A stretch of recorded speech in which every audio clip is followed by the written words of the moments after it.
পুনৰ বৰ্হিৰাজ্যত মৃত্যু অসমৰ এজন যুৱকৰ 4টা দিনৰ পিছত স্বগৃহত উপস্থিত হল দেবেন মেডকৰ মৃতদেহ।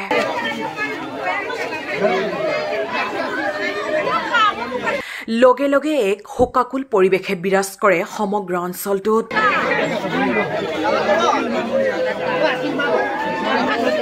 জানিব পৰা মতে ঢকুৱাখনা বিধানসভা সমষ্টিৰ ঘিলামৰা থানাৰ অন্তৰ্গত সোৱণশিৰিৰ 2 নং ভাটিমেডক গাঁৱৰ দেবেন মেডক নামৰ এগৰাকী যুৱকে অন্ধ্ৰপ্ৰদেশত এমাহৰ পূৰ্বে কৰ্ম সংস্থাপনৰ বাবে ওলাই গৈছিল ঘৰৰ পৰা।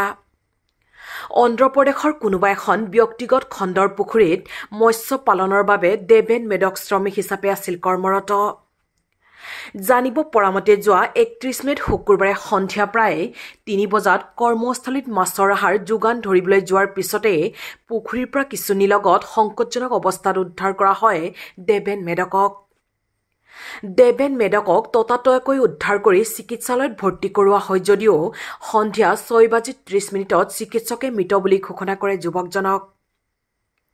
তাৰ পিছতে পৰিয়ালৰ সৈতে যোগাযোগ কৰি মালিক পক্ষৰ সম্পূৰ্ণ খৰচত স্বগৃহলৈ দেবেন মেডকৰ মৃতদেহ প্ৰেৰণ কৰে এম্বুলেন্স সেৱাৰ জৰিয়তে।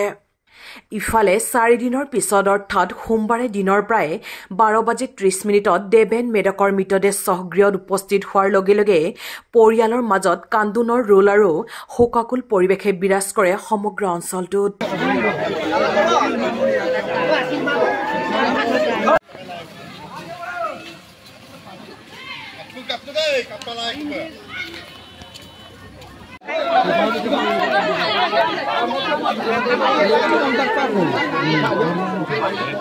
অতি পৰিতাপৰ বিষয় যে আমাৰ 2 নং ভাটিমেড গাঁৱৰ মোৰ ভাতৃ তৃতীয় ভাতৃ শ্ৰী দেবেন মেডকে অন্ধ্ৰপ্ৰদেশত মানে কৰ্মৰতৰ কাৰণে গৈছিল, কিন্তু এমাহ হোৱাৰ লগে লগে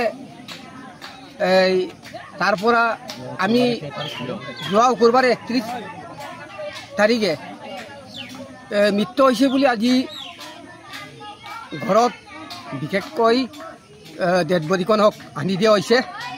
এইটোকে আমি বহুত দুখ প্ৰকাশ কৰিছোঁ। এই বিষয়ে মানে বিশেষ কিনো কম, যিটো মানে এটা পুত্ৰ আৰু এটা কিবা যি আছিল আৰু তেওঁৰ নিজৰ ধাৰ্মিনী এৰি 2টা সন্তানৰ বাপেক হৈ আছিল। তেওঁ কৰ্মৰতৰ কাৰণে গৈ আছিল, মানে এৰিৰ কাৰণে কৰ্মসূত্ৰে। কিন্তু আজি জানিব পৰা মতে কিবা চৰকাৰী এম্বুলেন্সে আহি পেলাই আমাৰ ঘৰত চঞ্জাই দিয়াৰ কাৰণে আমাৰ ঘৰৰ মানুহ সকলো ঠিকে আছোঁ।